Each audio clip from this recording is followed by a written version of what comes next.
تمام. 3 2 1. الرئيس السيسي يوجه بترشيد استهلاك المياه باستخدام نظم الري الحديثة. رئيس الوزراء يصدر قرارا بتعيين 3 نواب للرئيس التنفيذي للهيئة العامة للاستثمار. رئيس الوزراء يستعرض مقترحات تعزيز سياحة اليخوت في مصر. 11 مساء 9 بتوقيت جرينتش، موجز إخباري يأتيكم من القاهرة. أهلا بكم. وجه الرئيس عبد الفتاح السيسي باستثمار التنسيق بين الجهات والقطاعات المعنية لاستكمال المكونات الخاصة بمشروع القومي للإنتاج الزراعي واستصلاح الأراضي في الدلتا الجديدة، مع مواصلة استخدام نظم الري الحديثة في إطار سياسة الدولة بترشيد استهلاك المياه ورفع كفاءة إدارتها.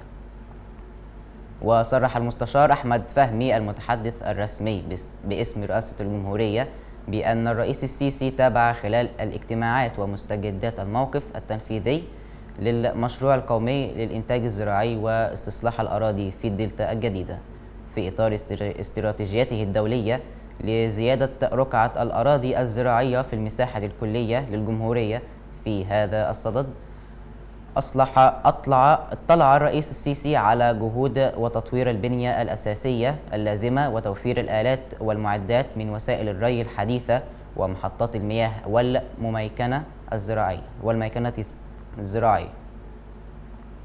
أصدر رئيس الوزراء الدكتور مصطفى مدبولي قراراً بتعيين 3 نواب للرئيس التنفيذي للهيئة العامة للاستثمار حسام هيبة لتحسين مناخ الاستثمار وتطوير بيئة العمل، وهم الدكتور أحمد شيرين نائباً لترويج الاستثمار والحاصل على الدكتوراه في إدارة عمليات التحول الرقمي، وياسر عباس نائباً لخدمة المستثمرين والمناطق الحرة حيث كان رئيساً لقطاع خدمات المستثمرين بالهيئة العامة للاستثمار، والدكتورة دايرة الهواري نائبة لتطوير المؤسسي والبحوث الحاصلة على درجتي الماجستير والدكتوراه في الاقتصاد في جامعة جورج واشنطن بالولايات المتحدة الأمريكية، ودرجتي البكالوريوس والماجستير في الاقتصاد من الجامعة الأمريكية من القاهرة.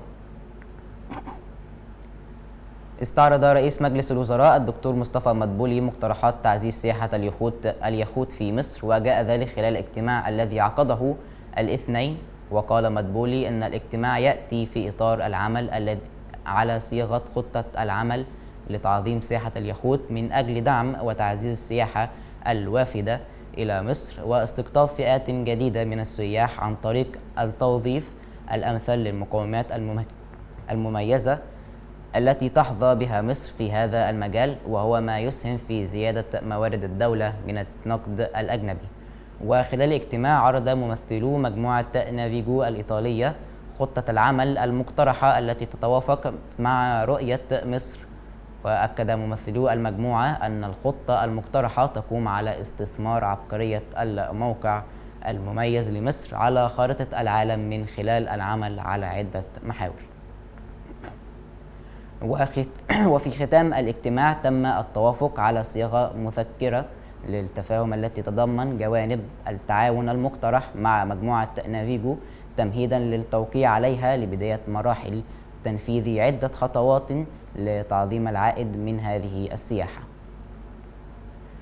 صرح المتحدث الرسمي باسم رئاسة الجمهورية المستشار أحمد فهمي تعليقا على الإعلان باستئناف العلاقات الدبلوماسية بين المملكة العربية المتحدة والجمهورية الإسلامية الإيرانية بأن جمهورية مصر العربية تقدر هذه الخطوات الهامة وتعزز التوجه الذي اتجهته المملكة في هذا الصدد من أجل إزالة مواضيع التوتر بين العلاقات على مستوى الإقليمي وترسيخ مفاهيم حسن الجوار وتعزيز الأمن والاستقرار في المنطقة. وأكد أيضا أن مصر تطلع إلى أن يكون لهذا التطور مردود إيجابي إزاء سياسات إيران الإقليمية والدولية، مما يعزز فرص التعاون وتوطيد التواصل ورسم مسار للعلاقات يبلي أمال وشعور المنطقة في ازدهار وتقدم. نهاية الموجز الإخباري، إلى اللقاء، دمتم في أمان الله.